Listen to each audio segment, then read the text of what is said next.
कृष्ण विष्णू हरी गोविंद या नामाचे निखिल प्रबंध माझी आत्मचर्चा विशद उदंड गाती. ज्ञानेश्वरीच्या 9व्या अध्यायातले 210 क्रमांकाची ओवी. कृष्ण विष्णू हरी गोविंद हे सगुणाचं वर्णन आहे. माझी आत्मचर्चा विशद उदंड गाती ह्याच्यात निर्गुणाचं वर्णन आहे. म्हणजे सगुण आणि निर्गुण या दोन्हींचा विचार पहिल्यांदा केलाय. कृष्ण विष्णू हरी गोविंद ही जी 4 नाव आहेत ही कुणाचे वर्णन आहे? सगुणाचं वर्णन आहे. आणि ह्या सगुणाचा संबंध आत्म्याशी जोडलाय. म्हणजे आपण जी सगुण उपासना करतो त्या सगुण उपासनेला ज्ञानाशी जोडण्याचं काम या ओवीत केलंय. मोक्ष कशाने मिळतो? ज्ञानाने मिळतो. ज्ञान कशाने मिळतं?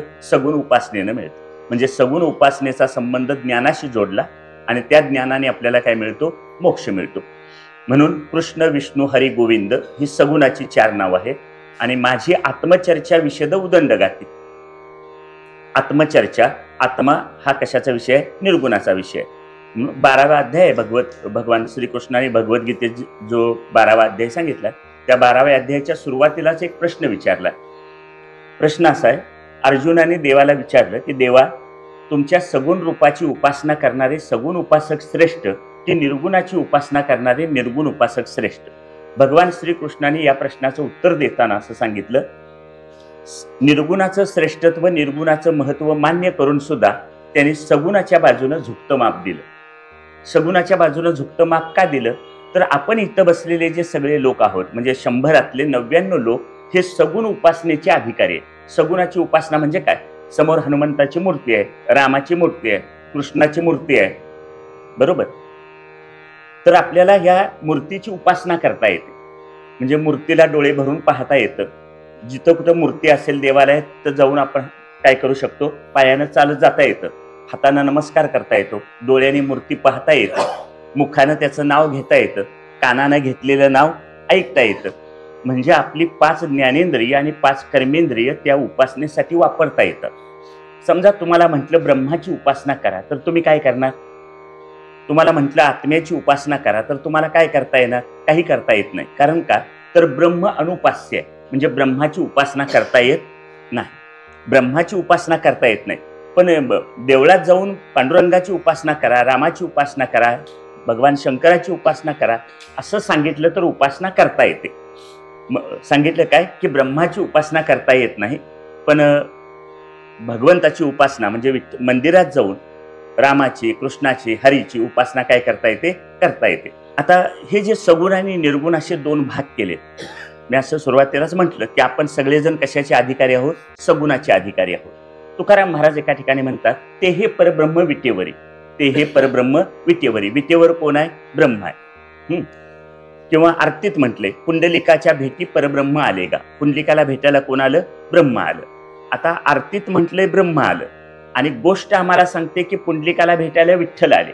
मग विठ्ठल आले हे बरोबर, ब्रह्म आलं हे बरोबर का? विठ्ठल आणि ब्रह्म दोन्ही एकच आहेत हे बरोबर? दोन्ही एकच आहे.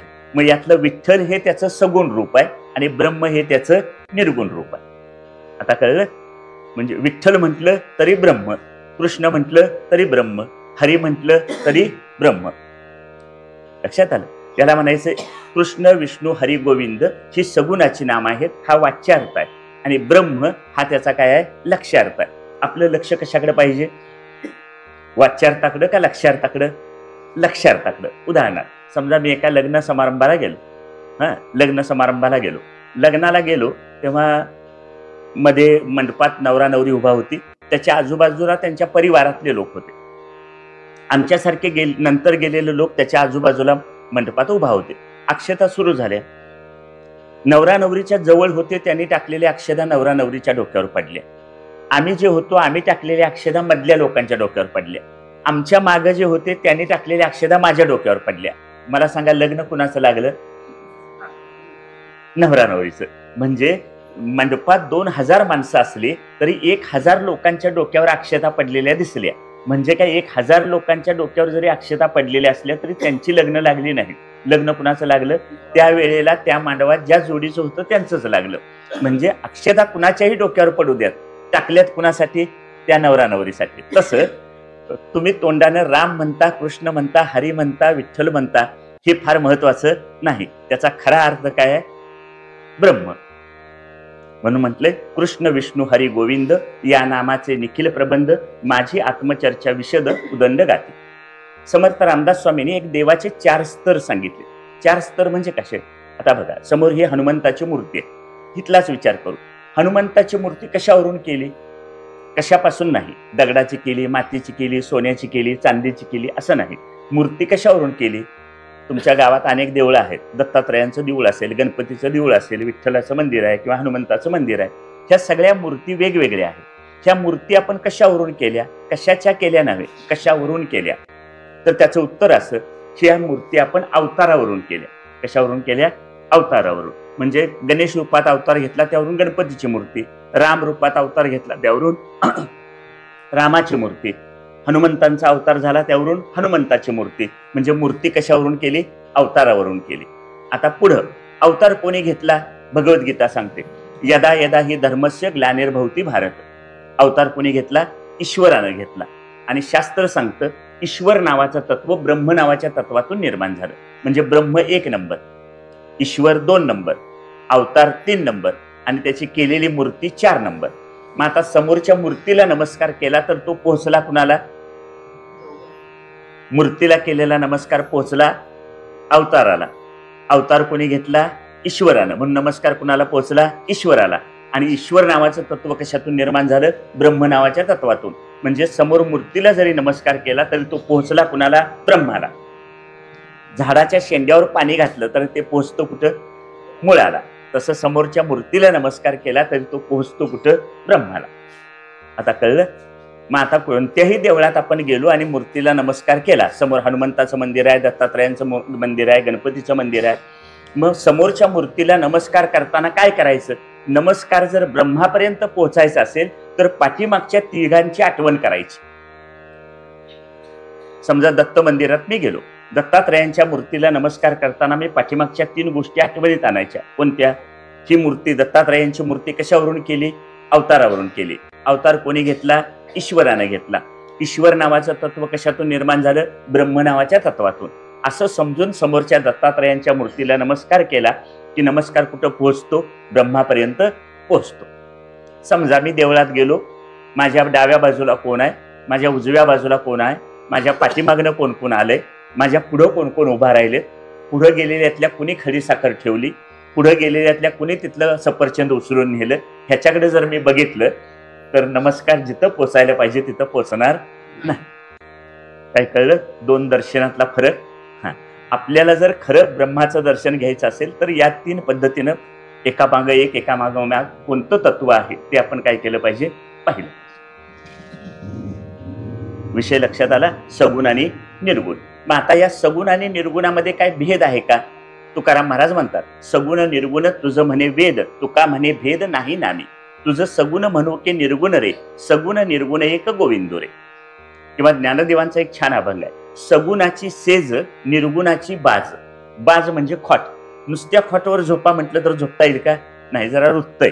मग त्याच्यावर गादी टाकली की छान झोप लागते. बरोबर? याचा अर्थ सगुणाचा आधार घेतला की उपासना करणं सोपं जातं. सगुणाची उपासना करणं सोपं जातं. निर्गुणाची उपासना करता येत नाही. जसं नुसत्या कॉटचा आपल्याला झोपायला उपयोग होत नाही, गादी टाकली की सुखाचं होतं, तशी सगुणाचा आधार घेऊन निर्गुणाची उपासना करता येते. समर्थ रामदास स्वामी म्हणतात, सगुणाचे नि आधारे निर्गुण पाविजे निर्धारे.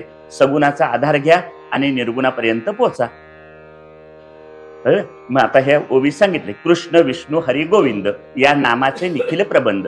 ही सगळी देवाची नावं आहेत. ही देवाची नावं आम्हाला घ्यायला सांगितलेत. नाम साधना एक प्रसिद्ध साधन आहे. कशाला म्हणायचं? नाम. नाम म्हणजे काय? नाम शब्दाचा अर्थ आहे भगवंताचं नाव. नाम हे साधन आहे, तसं नाम हे साध्य आहे. नाम सगुण आहे, तसं नाम निर्गुण आहे. नाम हा भगवंताला जोडणारा, जीवाला भगवंताशी जोडणारा दुवा आहे.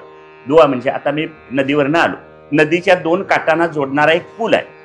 नदीच्या 2 काठांना जोडणारा पूल आहे. त्यामुळे अलीकडच्या काठावरून मी पलीकडे जाऊ शकतो. तसं जीवाला भगवंताशी, जीवाला ब्रह्माशी जोडणारा पूल म्हणजे काय आहे? नाम. बर, ही जी नामसाधना तुम्हाला आम्हाला सांगितली, आपण सगळेजण इथं बसलेले संसारी माणसं आहोत. एक गोष्ट लक्षात ठेवायची, आणि ज्ञानेश्वर महाराज म्हणतात, असोनी संसारी जिव्हे वेगू करी. संसारी माणसासाठी नाम साधना ही एक उत्तम साधना आहे. बाकीचं काही संन्यास वगैरे घ्यायची गरज नाही. ज्ञानमार्गाच्या अवघड मार्गाने जाण्याची गरज नाही. अष्टांग योगाच्या मार्गाने जाण्याची गरज नाही. कारण ज्ञान मार्गाने गेलं की अहंकार आडवा येतो, योग मार्गाने गेलं की रिद्धी सिद्धी आडव्या येतात, कर्म मार्गाने गेलं की प्रारब्ध आडवं येतं. नाम साधनेला कशाचाही अडथळा नाही. दुसरी गोष्ट, तुम्ही आम्ही जी संसारी माणसं म्हणून संसारातली 4 सुख भोगतो, त्या संसार सुखाच्या आडवं नाम साधना येत नाही. पहिला मुद्दा. दुसरं, तुमचं आमचं व्यवहारात जे काही एखादं पद प्रतिष्ठा असेल, त्या पद आणि प्रतिष्ठेला नाम साधनेनं धक्का लागत नाही. तिसरा मुद्दा, नाम साधना सर्व शास्त्रांना मान्य आहे. नाम साधना सर्व संतांना मान्य आहे. म्हणजे शास्त्राला मान्य आहे, संतांना मान्य आहे. नाम साधनेनं हळूहळू प्रगती होते. नाम साधनेनं प्रगती हळूहळू होते, पण ती कायम स्वरूपी, टिकाऊ स्वरूपाची, शाश्वत स्वरूपाची होते. म्हणून आपण सगळेजण कशाचे अधिकारी आहोत? नाम साधनेचे अधिकारी आहोत. नाथ महाराज तुकोबांचं सांगणं आहे, नाम संकीर्तन साधन पै सोपे, जळतील पापे जन्मांतरीची. ही नाम साधना केल्याचा परिणाम काय होईल? नाम साधना सोपी आहे, सुलभ आहे, आणि एवढी सोपी नामसाधना तुम्ही केली तर काय होईल? नाम संकीर्तन साधन पै सोपे, जळतील पापे जन्मांतरीची. तुमची अनंत जन्माची पापं जळून जातील, पापं नाहीशी होतील. जळून जातील याचा अर्थ आग लागेल काय तिथं? नाही, ती स्वच्छ होतील. समजा अगदी सोप्या भाषेत सांगतो, जळून जाणं म्हणजे असं म्हणा की रामकृष्ण हरी हा खोड रबर आहे. रामकृष्ण हरी हा काय आहे? खोड रबर आहे. कागदावर आपण लिहिलं, काहीतरी पेनानं पेन्सिलनं लिहिलं, चुकीचं असलं, खोडायचं असेल तर काय करायचं?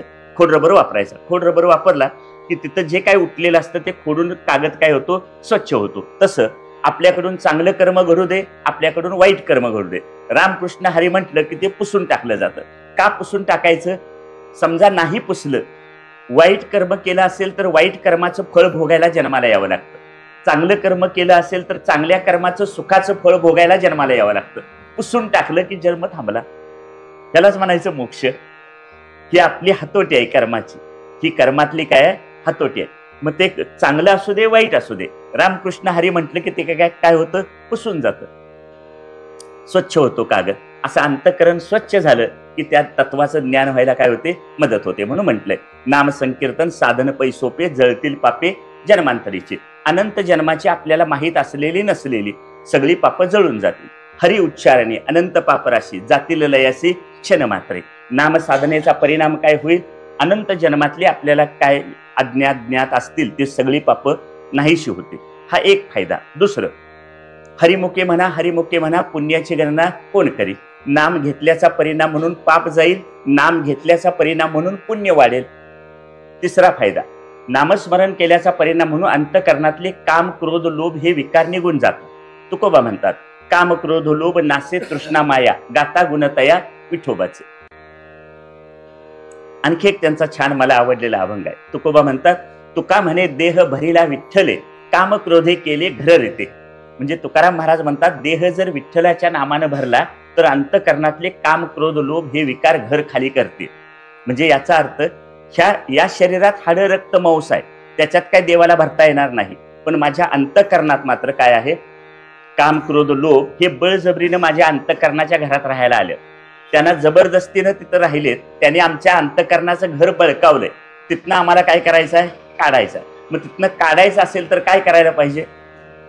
तुका म्हणे देह भरिला विठ्ठले, विठ्ठलाच्या नामानं अंतःकरण भरायला पाहिजे.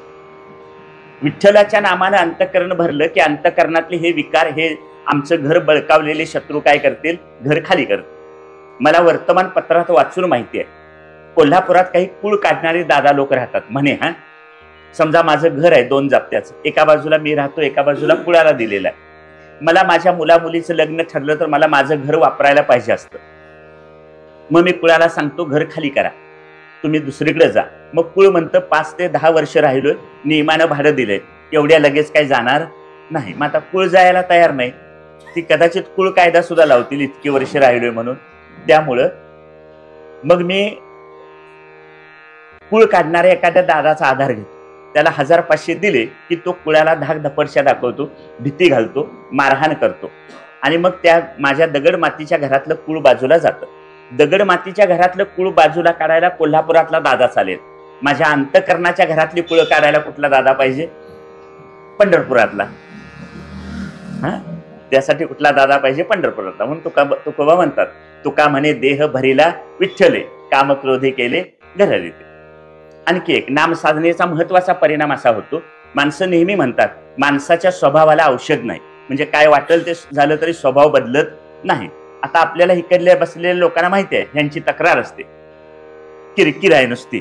ती घरात काय किरकिर आहे म्हणतात, म्हणजे किरकिर आहे म्हणजे आमचा स्वभाव काय होत नाही, किंवा जरासं काहीतरी चुकलं की राग येतो, क्रोधी आहे, लोभी आहे, आपला काहीतरी स्वभावाचा दोष असतो, त्यावरनं लोक आपलं वर्णन करतात. हा स्वभाव काय वाटेल ते केलं तरी जात नाही, स्वभावाला औषध नाही असं म्हणतात. पण माझ्याकडे एक दृष्टांत आहे. वाल्याचा वाल्मिकी झाला, वाल्याचा वाल्मिकी झाला. आता वाल्यानं काय केलं? 8 रांजण भरतील एवढ्या माणसांना मारलं, म्हणजे मृत्यू एवढंच त्याला माहित होतं. पण नारदांची भेट झाली, नारदाने त्याला उपदेश केला, ज्यांच्यासाठी तू मारतो आहेस, ज्या बायका मुलांना पोटाला मिळावं म्हणून तू ह्या गोष्टी करतोस, त्यांना जाऊन विचार या पापात ते सहभागी आहेत काय. आणि तेवढं विचारून आल्याबरोबर त्याचा काय झाला? स्वभाव बदलला. काय बदललं? त्यानं मराचं राम राम म्हणायला सुरुवात केली आणि वाल्याचा वाल्मिकी झाला आणि त्यांनी रामायण लिहिलं. याचा अर्थ काय झाला? नामानं स्वभाव सुद्धा काय होतो? बदल. दुसरं, तुकाराम महाराज कोणती इयत्ता पास झाल्याचा उल्लेख त्यांच्या चरित्रात नाही. पहिली पास होते, दुसरी पास होते, तिसरी पास होते असा कुठला उल्लेख नाही. पण तरी सुद्धा तुकाराम महाराजांनी जे 4,500 अभंग लिहिले, त्या अभंगांचे अर्थ विद्वानांना सुद्धा विद्यापीठात PhD करणाऱ्यांना लावता येत नाही. असं का झालं? तर तुकाराम महाराजांनी जी नामसाधना केली, त्या नामसाधनेचा परिणाम म्हणून त्यांची बुद्धी सूक्ष्म झाली आणि सूक्ष्म झालेल्या बुद्धीतून त्यांनी परमात्म्याचं वर्णन केलं, स्तुती स्तोत्र केली. त्यातून हे अभंग काय झाले? निर्माण झाले. बुद्धी सूक्ष्म झाली. बुद्धीचे सुद्धा 2 प्रकार आहेत. एक ढोबळ बुद्धी आहे आणि एक सूक्ष्म बुद्धी आहे. ढोबळ बुद्धीला मी व्याख्या सांगतो, तुमची बुद्धी ढोबळ आहे का सूक्ष्म आहे मी काही म्हणायला नाही, तुमचं तुम्ही ठरवा. ज्या बुद्धीला संसार कळतो आणि संसार आवडतो त्या बुद्धीला ढोबळ बुद्धी म्हणायचं. ज्या बुद्धीला परमात्मा कळतो आणि परमात्मा आवडतो त्याला सूक्ष्म बुद्धी म्हणायचं. तुम्हाला संसार आवडत असेल, संसारातलंच कळत असेल तर तुमची बुद्धी कुठली आहे? ढोबळ आहे. तुम्हाला परमात्म्याबद्दल ऐकायला आवडत असेल आणि परमात्म्यासंबंधी काही बोललेलं कळत असेल तर तुमची बुद्धी कुठली आहे? सूक्ष्म आहे. मग तुकोबांची बुद्धी सूक्ष्म कशामुळे झाली? त्यांना शास्त्रार्थ कसा आकलन झाला ते स्वतःच म्हणतात. न कळे ते कळो येईल उगले, नामया विठ्ठले एकाची या. न भेटे तो भेटो येईल उगले, नामया विठ्ठले एकाची या. न दिसे ते दिसो येईल उगले, नामया विठ्ठले एकाची या. एका विठ्ठलाचं नाम घेतलं तर तुम्हाला जे भेटत नाही ते भेटेल, जे कळत नाही ते कळेल, जे दिसत नाही ते दिसू लागेल, ज्याचं चिंतन करता येत नाही त्याचं चिंतन करायला येऊ लागेल. हा सगळा कशाचा परिणाम? नामाचा. आणि तुकोबा शेवटी सांगतात, मुखी नाम हाती मोक्ष, ऐसी बहुतांची साक्ष. मग हे एवढे सगळे फायदे कशाचे आहेत? नामसाधनेचे आहेत. म्हणून नामसाधना केली पाहिजे असं सगळे संत टाहू फोडून सांगतात. पण दुर्दैव असं की आम्ही त्यांचं काय ऐकत नाही. वाजत असे बोंब कानी नाही कती कोणी, ज्ञानेश्वर महाराजच म्हणतात. आम्ही एवढं कानावर त्यांच्या ओरडून सांगतोय पण हे काय ऐकायला तयार नाहीत. नामसाधना सर्वात सोपी साधना आहे. सोपी असली तरी एवढी सुलभ नाही. मी म्हटलंय त्या ह्याच्यामध्ये नामसंकीर्तन साधन पै सोपं आहे पण सुलभ नाही. का सुलभ नाही? बहुत सुकृताची जोडी म्हणून विठ्ठल आवडी. पुण्याई असल्याशिवाय विठ्ठलाचं नाम सुद्धा काही होत नाही, मुखात येत नाही. नाथ महाराजांच्या जीवनातला एक प्रसंग आहे. नाथ महाराज पैठणचे राहणारे. एकदा ते मार्च एप्रिल महिन्यात म्हणजे दुपारच्या वेळी, भर दुपारच्या वेळी उन्हातून घराकडे चालले होते. जाताना त्यांनी रस्त्याच्या कडेला 8-10 वडर समाजाची माणसं दगड फोडताना बघितली. त्यांना दया आली. उन्हातानातनं अंगाकडून घामाच्या धारा चाललेल्या आहेत, अशा परिस्थितीत त्यांचं काम चाललंय. नाथ महाराज त्यांच्या जवळ गेले आणि म्हणाले, एवढ्या उन्हातानात अंगाकडून घामाच्या धारा चाललेत, कशासाठी हे सगळं करता? तुम्हाला आम्हाला विचारल्यावर आम्ही जे उत्तर दिलं असतं तेच त्या माणसाने दिलं. आम्ही काय उत्तर दिलं असतं? महाराज हे पोट पाठीमागं लागलंय, पोटासाठी सगळं करावं लागतं. त्या वडर समाजाची माणसं सुद्धा हेच म्हणाली की महाराज हे पोट आमच्या पाठीमागं लागले, त्यामुळे हे सगळं करावं लागतं. नाथ महाराज म्हणाले, जर पोटाचाच प्रश्न आहे तर तो मी सोडवतो, तुम्ही काय करा, माझ्या घरी जेवायला चला. नाथ महाराजांचं वैभव असं की नाथ महाराज हे जहागीरदार होते. पैठणच्या त्यांच्या वाड्यापासून गोदावरीच्या काठापर्यंतची जमीन त्यांची होती. असं सांगतात की त्यांच्या घरात रोज पुरणपोळी शिजायची. आमच्याकडे कधीतरी श्रावणात 4 महिन्यातनं शिजते, त्यांच्याकडे रोज पुरणपोळी व्हायची. मग एवढे श्रीमंत असलेल्या नाथ महाराजांना 8-10 माणसं काय फार अवघड नव्हती. ते घरला घेऊन गेले. 8-10 दिवस ती माणसं राहिली. 8-10 दिवसात नाथांनी बघितलं हे काय करतात, जेवतात पोटभर आणि झोपतात. 8-15 दिवसांनी त्यांनी सांगितलं सगळ्यांना, मी तुम्हाला एक तुळशीची माळ आणून देतो, काय करा, दुपारी जेवा, 2 तास झोप घ्या आणि उठलात की तिथून पुढे तासभर नामस्मरण करा. त्या रात्री त्या सगळ्यांनी मिटिंग घेतली आणि ठरवलं, नाथांच्या घरात फुकटचं खाऊन नामसाधना करण्यापेक्षा दगड फोडलेली बरी. तीच कामावर आपल्या निघून गेली. काय कळलं? म्हणजे पोटाचा प्रश्न सुटला असला तरी नाम मुखात येईलच असं नाही. आता जे त्यांचं आहे तेच आमचं आहे. इथं बसलेल्या कुणाचा सुद्धा काय पोटा पाण्याचा प्रश्न नाही. आमचा सुद्धा पोटा पाण्याचा प्रश्न सुटलेला आहे, पण मुखात नाम येत नाही किंवा आपण नामसाधना करत नाही. म्हणून हे सगळं कीर्तन प्रवचनातनं सांगायला लागतं ह्याचं महत्व. नाम संकीर्तन साधन पैसोपे, जळतील पापे जन्मांतरीचे. किंवा कलियुगी उद्धार हरीच्या नामे. बरोबर, कलियुगात कशानं उद्धार होणार आहे आपला? हरीच्या नामानंच होणार आहे. म्हणून तिथं नाम सांगितले, कृष्ण विष्णू हरी गोविंद या नामाचे निखिल प्रबंध. आता नामाचे निखिल प्रबंध म्हणजे काय? निखिल शब्दाचा अर्थ आहे निखळ. निखळ म्हणजे स्वच्छ आणि प्रबंध म्हणजे एकमेकात गुंफलेले. आता उदाहरणार्थ देवाला तिथं समोर हार घातलाय. तो हार तयार करायच्या अगोदर फुलं होती. एका बुट्टीत काय होती? फुलं होती. त्या फुलांना आपण फुलंच म्हटलं. पण नंतर हार करणाऱ्यानं एक दोरा आणि सुई घेतली आणि ती फुलं एकाला एक जोडून अंतर न ठेवता जोडली, दोऱ्यात ओवली, तेव्हा आपण त्याला काय म्हटलं? हार म्हटलं. आता हिथंच शब्द वापरायचा. फुलांचा हार हा फुलांचा प्रबंध आहे. फुलांचा हार हा फुलांचा काय आहे? प्रबंध आहे. तसं कृष्ण विष्णू हरी गोविंद ही 4 नावं एकाला एक जोडून म्हणणं त्याला म्हणायचं नामाचा प्रबंध. काय कळलं का नाही? कळलं? फुलं एकामेकाला अंतर न ठेवता एकत्र जोडली, दोऱ्यात ओवली की त्याला काय म्हणतात? फुलांचा हार. त्यालाच दुसरा शब्द वापरला. फुलांचा हार हा फुलांचा प्रबंध आहे. तसं कृष्ण विष्णू हरी गोविंद किंवा तुकोबांचा अभंग आहे, राम कृष्ण हरी विठ्ठला केशवा मंत्र हा जपावा सर्व काळ. किती नाव आहेत? 5. राम कृष्ण हरी विठ्ठल केशव, 5 नावं. ही 5ही नावं अंतर न ठेवता सलग म्हणणं याला म्हणायचं नामाचा प्रबंध. कृष्ण विष्णू हरी गोविंद या नामाचे निखिल प्रबंध, माझी आत्मचर्चा विशद उदंड गाती. आता ही कृष्ण विष्णू हरी गोविंद ही नामं काय करायची? एकाला एक जोडून अशी घेत राहायची. आता त्यातला एक शब्द जरा तपासून बघूया. पहिला शब्द आहे कृष्ण. कशाला म्हणायचं कृष्ण? कृष्ण शब्दाचा एक अर्थ आहे कृत्स्न. कृत्स्न म्हणजे पूर्ण. जो पूर्ण आहे त्याला म्हणायचं कृष्ण. कालच आपण गोकुळाष्टमी साजरी केली, बरोबर? मग ज्यांची गोकुळाष्टमी साजरी केली, जन्माष्टमी साजरी केली, ते भगवान श्रीकृष्ण पूर्ण आहेत आणि आपण सगळे अपूर्ण आहोत. आपण सगळे काय आहोत? अपूर्ण आहोत. कशाने अपूर्ण आहोत? शरीरानं अपूर्ण आहोत. म्हणजे आमच्या शरीराला 6 प्रकारचे विकार आहेत. बुद्धीनं अपूर्ण आहोत. कुणाची बुद्धी जरा चांगली हुशार आहे, कुणाची जरा मंद आहे, बरोबर? किंवा परिस्थितीनं आपण अपूर्ण आहोत. म्हणजे जो जीव आहे तो जीव या शरीराशी संबंधित झाल्यामुळे कसा झाला? अपूर्ण झाला. अपूर्ण असलेल्या जीवाला पूर्णत्वाची ओढ आहे, पण पूर्णत्व मिळतं कशात हे त्याला कळत नाही.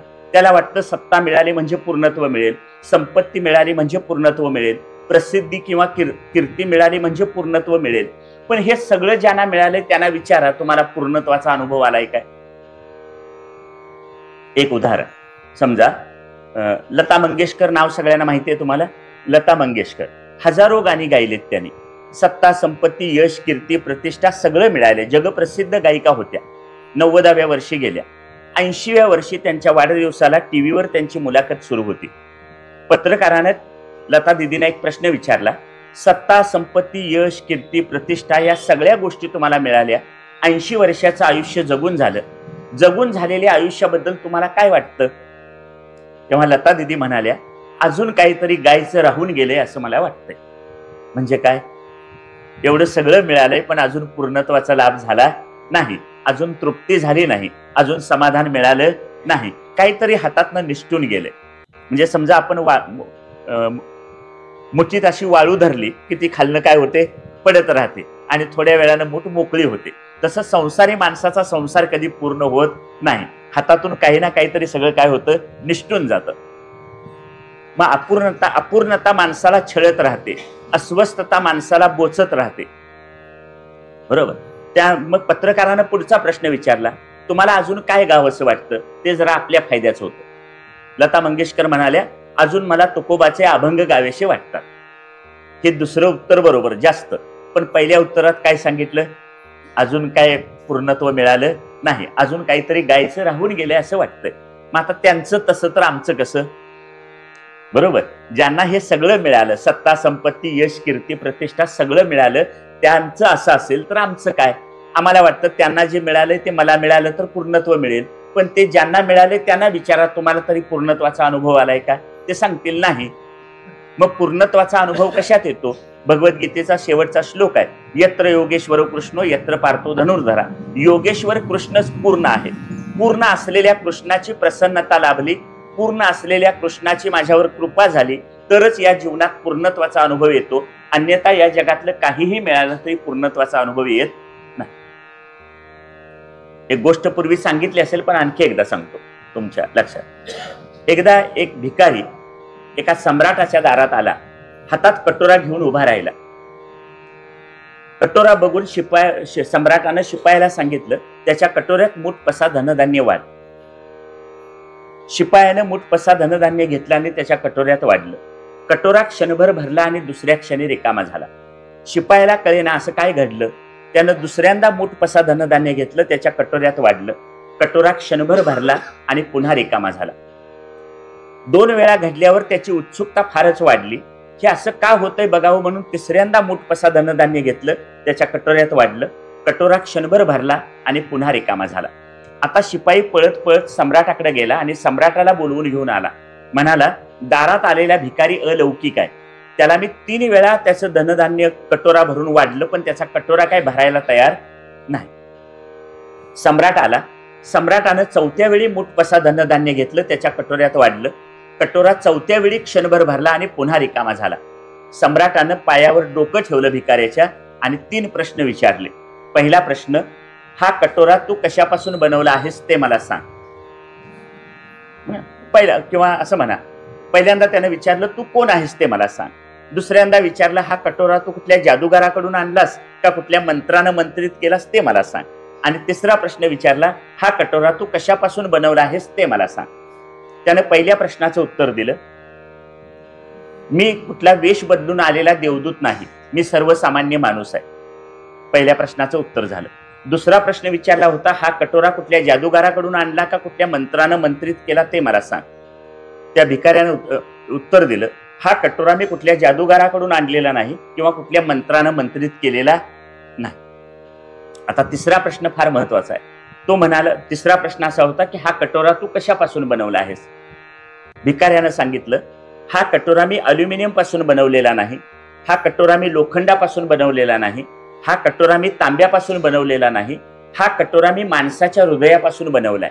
ज्या माणसाचं हृदय त्याला आयुष्यभर कितीही आणि काहीही मिळालं तरी कधीच भरत नाही, अशा अतृप्त हृदयाच्या माणसापासून हा कटोरा मी बनवलाय. त्यामुळे तू ह्याच्यात कितीही वेळा वाढलंस तरी तो कधीच भरणार नाही. काय कळलं? इथं बसलेले सगळे कटोरे कसे आहेत? अतृप्त.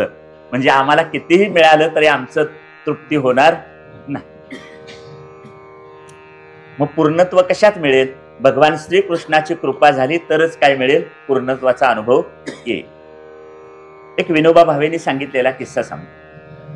आताचा आपला काळ असा आहे की पोरांनी घरातल्या काही जरी खायला मागितलं तर त्यांनी मागितलेली त्यांचा शब्द तोंडातून खाली पडायच्या अगोदर आपण त्यांना आणून देऊ शकू, अशी आपली आजची स्थिती आहे. पण जरा 50 वर्ष मागे जाऊया. बुंदीचा लाडू 50 वर्षापूर्वी कधी मिळायचा? दिवाळीत केला तर किंवा लग्नात केला तर. आणि एखाद्या माघारीन इकडे तिकडे आली आणि बुंदीच्या लाडूची भेट दिली तर आम्हाला काय मिळायचा? बुंदीचा लाडू. कल्पना करा, 50 वर्षापूर्वी मागे जाऊया. घरात 2 मुलं आहेत, कुणीतरी एक बुंदीचा लाडू भेट म्हणून दिलाय. कुठल्या घरात असं मुलं ती दोघं असतील असं घर मला दाखवा, हा, मला त्या घरी भेट द्यायची आहे. म्हणजे त्या घरातली 2 मुलं न भांडता थोडा थोडा लाडू वाटून खातील आणि शांत बसतील. असं घर तुमच्या माहितीत आहे का? नाही. मग त्या काय होईल सांगा, तिथं त्या दोघांची काय होतात, भांडणं लागतात. कशासाठी? सगळा लाडू मला पाहिजे, सगळा लाडू मला पाहिजे, याच्यातच पूर्णत्वाची ओढ आहे. सगळा लाडू मला मिळायला हवा, याच्यात कशाची ओढ आहे? पूर्णत्वाची ओढ आहे. पण मग एकट्याला काय सगळा लाडू घेता येत नाही, दोघं जण आहेत. मग ते दुसरं पाठीमागं रडत लागलेलं असतं, मला दे. मग तो लाडूतला एक बुंदीचा कण काढून त्याला देतं. त्याच्यात त्याचं मन भरल काय? नाही. त्या दोघांची भांडणं लागतात. दोघांनाही सगळा लाडू आपल्याला पाहिजे असतो, बरोबर. मग आई त्यांच्यावर एक संस्कार करते की बाळ, ज्या देशात आपण राहतो त्या देशात एक तीळ 7 जणांनी वाटून खाला होता. लाडू तर एवढा मोठा आहे, मी तुम्हाला दोघांना अर्धा अर्धा लाडू वाटून देते. म्हणून आई मुलांना अर्धा अर्धा भाग लाडूचा करते आणि दोघांना देते. मानसशास्त्र नावाचं शास्त्र असं सांगतं, मुलाला हवा होता सगळा लाडू, पण मिळाला अर्धा. उरलेला अर्धा मिळवण्यासाठी ते आयुष्यभर पळत राहते. कशासाठी? अर्धा मिळालाय, उरलेला अर्धा मिळाला की मला काय मिळणार? पूर्णत्व मिळेल. मग उरलेला अर्धा मिळवण्यासाठी ती व्यक्ती आयुष्यभर पळत राहते, पण ते काय अर्धा मिळत नाही. मग नंतर ही मुलं लहानाची मोठी होतात. मग मोठी झाली की लग्न होतात. मग लग्न झालं की आई बाबांना एकच काम असतं, दोघांना वाटण्या करून द्यायच्या. मग काय काय वाटायचं? घर वाटून द्यायचं, जमीन जुमला वाटून द्यायचा, सोनं नाणं वाटून द्यायचं. आणि वाटायसारखं सगळं संपलं की ती दोघं जण आईला वाटतात, 4 महिने तुझ्याकडे, 4 महिने माझ्याकडे. म्हणजे काय झालं? जिने लहानपणी लाडू वाटलेला असतो, शेवटी तिची वाटणी केली की वाटणीचं वर्तुळ पूर्ण झालं. नाहीतर आई तुझ्याकडे नाही, बाबा माझ्याकडं, अशा 2 वाटण्या झाल्या की काय झालं? वाटणीचं वर्तुळ पूर्ण झालं. हे सांगण्याचं कारण काय? अर्ध्यात आपलं मन भरत नाही. म्हणून आमच्या उपनिषदांनी प्रार्थना केली, ओम पूर्णमदा पूर्णमिदं पूर्णात पूर्णमुदच्यते पूर्णस्य पूर्णमादाय पूर्णमेवावशिष्यते. ते तत्व ब्रह्मतत्वच, भगवंत तत्वच, योगेश्वर कृष्णच पूर्ण आहे. पूर्णातून पूर्ण काढलं तरी पूर्ण शिल्लक राहतं, पूर्णात पूर्ण मिसळलं तरीही पूर्ण शिल्लक राहतं. कळलं? मग योगेश्वर कृष्णाची कृपा झाली तरच पूर्णत्वाचा अनुभव येईल, अन्यथा या जगातलं काहीही मिळालं तरी पूर्णत्वाचा अनुभव येणार नाही. हा कृष्ण शब्दाचा एक अर्थ. कृष्ण शब्दाचा दुसरा अर्थ आहे कर्षती इति कृष्णा. जो आपल्याकडे सगळ्यांना आकर्षित करून घेतो त्याला काय म्हणायचं? कृष्ण. ज्ञानदेवांची ओवी आहे, एरवी सर्वांच्या हृदय देशी मी अमुका आहे ऐसी, बुद्धिस्पुरे अहर्निशी ते वस्तुगामी. इथं बसलेल्या आपल्या प्रत्येकाच्या हृदयात सतत मी आहे, मी आहे, मी आहे असं सतत भान असतं. मी नाही असं कधी होत नाही. इकडली मंडळी बोलतात, घरात डाळ नाही, घरात तांदूळ नाही, घरात तेल नाही. पण ह्या गोष्टी घरात नाहीत हे सांगायला कुणीतरी असावं लागतं, त्याशिवाय घरात काय नाही हे सांगता येत नाही, बरोबर. माझी एक स्वतःची फजिती सांगतो. एकदा दिवाळीच्या सुट्टीत मी घरी बसलो होतो. दारात एक 12-15 वर्षाचा मुलगा आला. दिवाळी होऊन नुकतेच 8 दिवस झाले होते. दारात आलेल्या मुलानं फराळाचं काहीतरी वाडा म्हणाला. मी घरात बसलेल्या जागेवरूनच त्याला म्हटलं, घरात कोण नाही, पुढं हो. आता माझ्या म्हणण्याचा अर्थ काय होता? माझ्या घराचं दार सोडून त्यानं दुसऱ्याच्या दारात जावं. पण तो फारच बिलंदर निघाला. तो माझ्या दारातनं बाजूला गेला नाही. उलट मी जिथं वाचत बसलो होतो तिथं तो पुढं 10-12 पावलं टाकून पुढं आला आणि मला म्हणाला, घरात कोण नाही म्हणणारा कोण आहे? घरात कोण नाही म्हणणारा कोण आहे? याचा अर्थ काय झाला? घरात कोण नाही हे सांगण्यासाठी सुद्धा कुणीतरी असावं लागतं, बरोबर. हे काय तुम्हाला आम्हाला कळतं अशातला भाग नाही. घरात एखादं 1-1.5 वर्षाचं मूल जरी पाळण्यात असलं तरी त्याची सुद्धा हीच अपेक्षा असते. समजा 1 वर्षाचं मूल पाळण्यात आहे. पाळण्यातलं मूल 1 वर्षाचं पाळण्यातलं मूल 3 कारणाने रडतं. त्यातलं पहिलं कारण, कुठं चुकलं तर मला सांगा हा जरा. पहिलं कारण भूक लागली असलं तर रडतं. दुसरं कारण दुपटं ओलं झालं असलं तर रडतं. आणि तिसरं कारण त्याला सांगायचं असतं, आई मी पाळण्यात झोपलोय म्हणून नुसतीच कामं करत बसू नको, या घरात मी आहे ह्याची जरा आठवण ठेव. म्हणून ते जोरात आरडतंय. मग घरातलं कोणतरी पळत येतात आणि त्याला कडेवर घेतात. म्हणजे आपल्या अस्तित्वाची दखल घ्यावी ही आपल्या अस्तित्वाची प्रेरणा पाळण्यातल्या मुलाला सुद्धा आहे. काय कळलं? याचा अर्थ मी आहे आणि भगवान श्रीकृष्ण आत्मरूपानं आपल्या प्रत्येकाच्या हृदयात आहेत. आतून सारखा त्यांचा फोन येतोय, आतून सारखा त्यांचा कॉल येतोय, मी आहे, मी आहे. पण आम्हाला त्यांचा फोन घ्यायला वेळ नाही. आम्ही जगाचे फोन घेतोय आणि काय वाटेल ते बोलतोय, पण आम्हाला त्याच्याकडे लक्ष द्यायला वेळ नाही. जेव्हा बाहेर धावणारे कान आणि डोळे आत वळतील तेव्हा आत असलेला कृष्ण, आत्मरूपानं असलेला कृष्ण आम्हाला काय होईल? गवसेल. कुठला शब्द झाला? कृष्ण. दुसरा शब्द आहे कृष्ण विष्णू. विष्णू शब्दाचा अर्थ आहे व्यापनोती इति विष्णू. जो व्यापक आहे त्याला काय म्हणायचं? विष्णू. जो व्यापक आहे त्याला काय म्हणतात? विष्णू. भरला घनदाट हरी दिसे, ज्ञानेश्वर महाराज.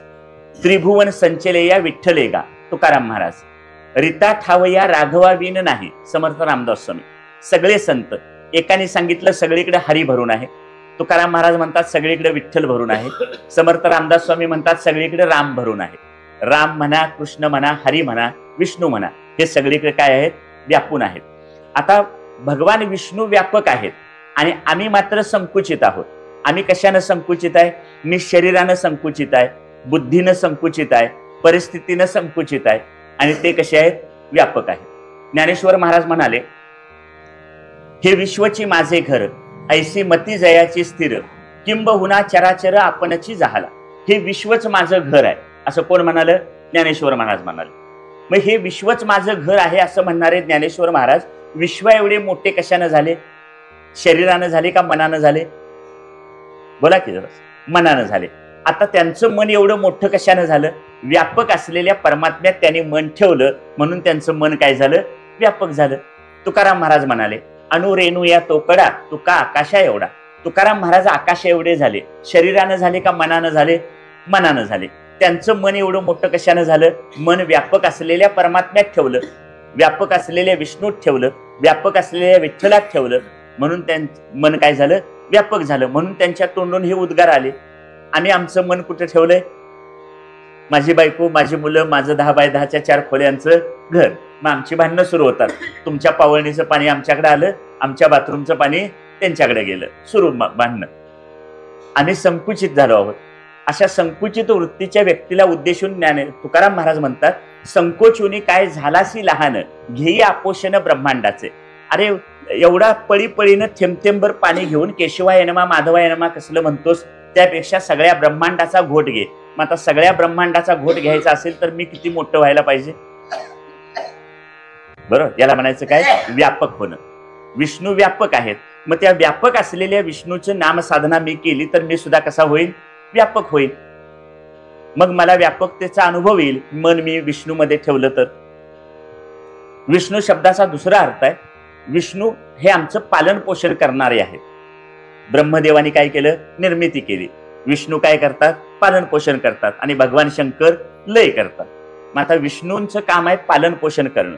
पालन पोषण सुद्धा भगवान विष्णू पालन पोषण 2 प्रकारांनी करतात. कुठल्या? एक सामान्य रूपानं पालन पोषण आणि दुसरं विशेष रूपानं पालन पोषण. सामान्य रूपानं पालन पोषण करणं म्हणजे काय? सगळ्या जीवांना अन्न वस्त्र निवारा मिळण्याची व्यवस्था कुणी केलेली आहे? त्यांनी केलेली आहे. सर्व जीवांना अन्न वस्त्र निवारा मिळावा. हे काय माणसालाच फक्त नाही, अगदी मुंगीपासून हत्तीपर्यंत सगळ्या प्राण्यांना या गोष्टी मिळाव्यात अशी त्यांची योजना आहे, असं त्यांचं नियोजन आहे.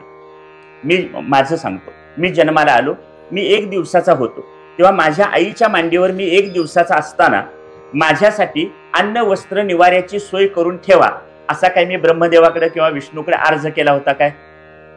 पण माझ्यासाठी माझ्या आईजवळ दुधाच्या रूपात अन्न होतं. म्हणजे माझ्या अन्नाची अन्न वस्त्र निवाऱ्याची सोय कुणी केली? आईनं केली. आता आईनं केली यावरचं एक वाक्य सांगतो.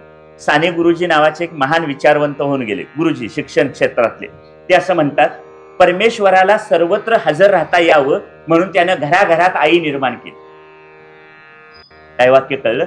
परमेश्वराला सर्वत्र हजर राहता यावं म्हणून त्यानं घराघरात आई निर्माण केली. म्हणजे घराघरात आईच्या रूपात कोण आहे? परमेश्वर आहे. मग आता पंढरपुरातनं पांडुरंग तुमच्या प्रत्येकाच्या घरात येणार नाही, पण पांडुरंगाचं एक रूप आईच्या रूपात तुमच्या घरात आहे. तेच आमचं काय करतं? पालन पोषण करतं. अन्न वस्त्र निवारा परमात्मा देतो, अन्न वस्त्र निवारा पांडुरंग देतो किंवा विष्णू देतो. याचा अर्थ आईच्या रूपात तो सगळ्या जीवांचा काय करतो? काळजी घेतो. सकळ जीवांचा करीतो सांभाळ, तुझं मोकलीला ऐसे नाही. सगळ्या जीवांचा सांभाळ तो करतो. क्षणक्षणा सांभाळतो, साक्षी होतो आपुला.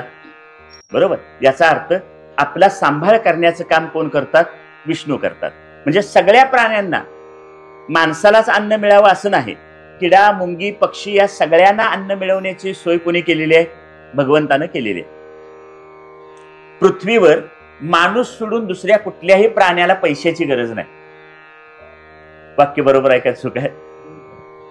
पृथ्वीवर माणूस सोडून दुसऱ्या कुठल्याही प्राण्याला पैशाची गरज नाही, तरी सुद्धा ते प्राणी माणसापेक्षा जास्त जगतात.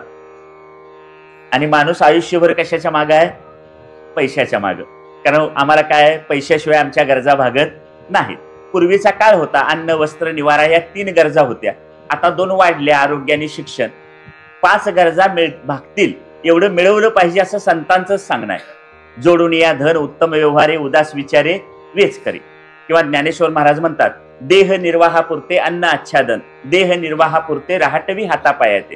आपल्या शरीराचा उदरनिर्वाह चालावा एवढं जरूर मिळवलं पाहिजे, पण माझ्या नंतर येणाऱ्या 5 पिढ्यांची सोय करणं ही आपली जबाबदारी नाही. बरोबर? म्हणून मी काय म्हटलं, माणूस सोडून दुसऱ्या कुणालाही पैशाची गरज नाही. आणि या पैशाच्या ताणतणावात, मिळवण्याच्या ताणतणावातच आमचं आयुष्य काय झालंय? कमी झालंय. 200-200 वर्ष जगणारी कासवं आहेत. कासव किती वर्ष जगतं? 200 वर्ष. कुठं पैसे मिळवायला, धावपळ करायला, नोकरीवर पळापळ करायची काही गरज नाही. रोजचं पोट भरावं एवढं मिळण्याची व्यवस्था ईश्वरानं केलेली आहे. आमची सुद्धा केलेली आहे, पण आमचं तेवढ्यात भागत नाही. त्यानं केलेल्या व्यवस्थित आमचं भागत नाही, त्यामुळे आम्हाला ज्यादा मिळवावं लागतं. सकळ जीवांचा करीतो सांभाळ. आणि दुसरं, अन्न वस्त्र देऊन सांभाळ करतो. आणि दुसरं, बुद्धी देऊन किंवा ज्ञान देऊन आमचा सांभाळ करतो. ज्ञान देऊन किंवा बुद्धी देऊन भगवंत काय करतो? सांभाळ करतो. उदाहरण समजा, एक लक्षात घ्या, आपली 4 चाकी गाडी आहे घरात, आपली आहे किंवा दुसऱ्याची सांगितली, आम्हाला कुठेतरी 1 दिवसासाठी बाहेर जायचं. 1 दिवसासाठी बाहेर जायचं असेल तर घरातले सगळे, म्हणजे गाडी चालवणारा नवरा असेल तर घरातला पुरुष माणूस तो बसलेला असतो, मुलं येऊन बसलेले असतात, आणखी कोण घरातली वयोवृद्ध माणसं असतात ती गाडीत बसलेत. एक व्यक्ती मात्र अजून घरातनं येऊन त्या गाडीत बसायची आहे आणि तिच्यासाठी सगळं थांबलंय. कोण असेल ती व्यक्ती? त्या बाजूला बसले बघा. त्यांचं काय कधी लवकर आवरत नाही, त्यांचं स्वतःचं आवरत नाही, हे 50% बरोबर आहे.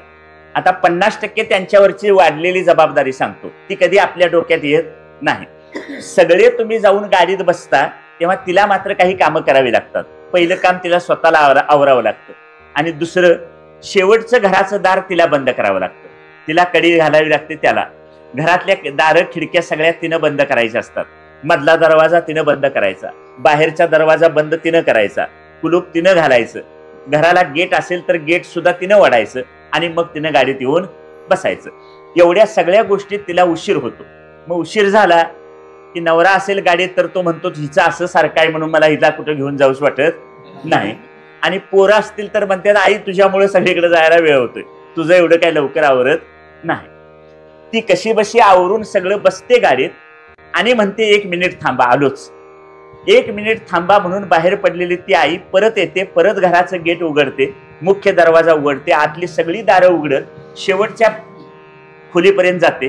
तिला लक्षात येतं गॅसचं बटन तेवढं बंद करायचं राहिले, तेवढं बंद करायचं आणि परत सगळ्या दारं खिडक्या लावायच्या आणि परत येऊन गाडीत बसायचं. आणि गाडीत बसल्यावर आईच्या तोंडी एक वाक्य असतं, बरं झालं मला सुचलं म्हणून, नाहीतर परत येईपर्यंत काही घर जाग्यावर राहिलं नसतं. आता माझा प्रश्न एवढाच आहे, आईला सुचलं का भगवंतानं सुचवलं? ऐकलं? कुणी सुचवलं? भगवंतानं सुचव. म्हणजे बुद्धी देणारा, ज्ञान देणारा कोण आहे? भगवंत आहे. बरोबर? समजा एखाद्या घरातलं 2-3 वर्षाचं मूल आहे, गटारीत पडलं. आई काय करते सांगा? गटारीत पडलेल्या मुलाला त्या घाणीसकट तिथनं वर उचलते, जेवढ्या ताकदीनं त्याला एक जोरात मारता येईल एवढा तडाखा पहिल्यांदा तडाखा द्यायचा, नंतर त्याला घरात न्यायचं, आंघोळ घालायची, स्वच्छ करायचं, कपडे चांगली घालायचे आणि परत खेळायला सोडायचे.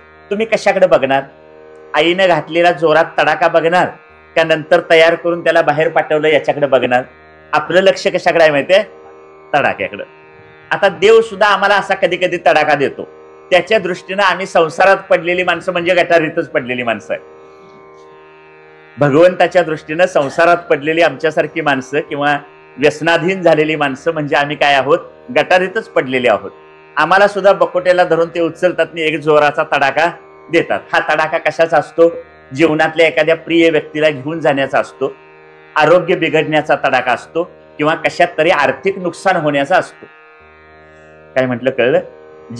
आपल्या जीवनातल्या एखाद्या प्रिय व्यक्तीला घेऊन जाण्याचा तडाखा, दुसरं आर्थिक एखादं नुकसान होण्याचा तडाखा, किंवा एखाद्या आजारपणाचा तडाखा. हा तडाखा त्यानं दिलेला असतो. पण हा तडाखा दिला तरी त्यातनं संरक्षण करून सांभाळ करून बाहेर काढण्याचं काम सुद्धा कोण करतो? तोच करतो. आजारपणात अकस्मात कुठून तरी मदत मिळत जाते, काहीतरी बदल घडतात आणि आपल्याला काय होतं? बरं वाटतं. अन्न वस्त्राच्या बाबतीत सुद्धा तसंच आहे. आपण घरात पाळलेल्या कुत्र्याची हाडं दिसतात, पण बाहेर भटकी कुत्री बघा धष्टपुष्ट आहेत, त्यांची काळजी कोणी घेतलेली असते? बरोबर. सकळ जीवांचा करीतो सांभाळ. अशा प्रकारे एक अन्न वस्त्र निवारा देऊन सांभाळ, आणि दुसरं अशा प्रकारे ज्ञान देऊन बुद्धी देऊन सुद्धा भगवान विष्णू काय करतात? पालन पोषण करतात. आणखी एखादा दृष्टांत लक्षात घेऊया आपण. समजा एखाद्या गुलाबाच्या फुलाचं झाड आहे, मोठं वाढलंय, जास्वंदीच्या फुलाचं झाड वाढलंय. मृग नक्षत्र सुरू व्हायच्या अगोदर आपल्याला माहिती आहे, ती सगळी झांजड वाढलेली असली तर आपण फांद्या काय करतो? तोडतो. फांद्या तोडायच्या. किंवा नाचणीच्या पिकात सुद्धा शेंडलतात बघा, हे म्हणजे छाटणी केली जाते. त्या पिकांची किंवा फुलं झाडांची छाटणी करण्याचा उद्देश काय असतो? आपण त्या पिकाचे किंवा झाडाचे शत्रू आहे काय? नाही.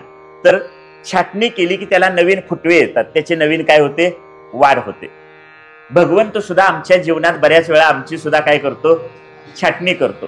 ही छाटणी कशासाठी असते? पुढच्या प्रगतीसाठी असते. पण ज्यावेळी छाटणी होते त्यावेळी आम्ही मात्र देव त्याच्याबरोबर उभा दावा मांडतो. कशाचा? मी तुझं एवढं सगळं करतोय, खरं तुझं काय माझ्याकडे लक्ष नाही. ही छाटणी केलेली मग नंतर कळते. मग अडचणीतून बाहेर आलो आणि थोडी प्रगती झाली की मग झालं ते बऱ्यासाठी झालं ते चांगलं झालं असं आपण म्हणतो. पण त्यासाठी त्या थोडा काळ जावा लागतो. बरोबर काय चूक? बरोबर आहे ना? असा थोडा काळ जावा लागतो त्यासाठी. आणि थोडा काळ गेला की मग ना आपल्या जीवनात आपल्याला जे झालं ते बऱ्यासाठी झालं असं वाटायला लागतं.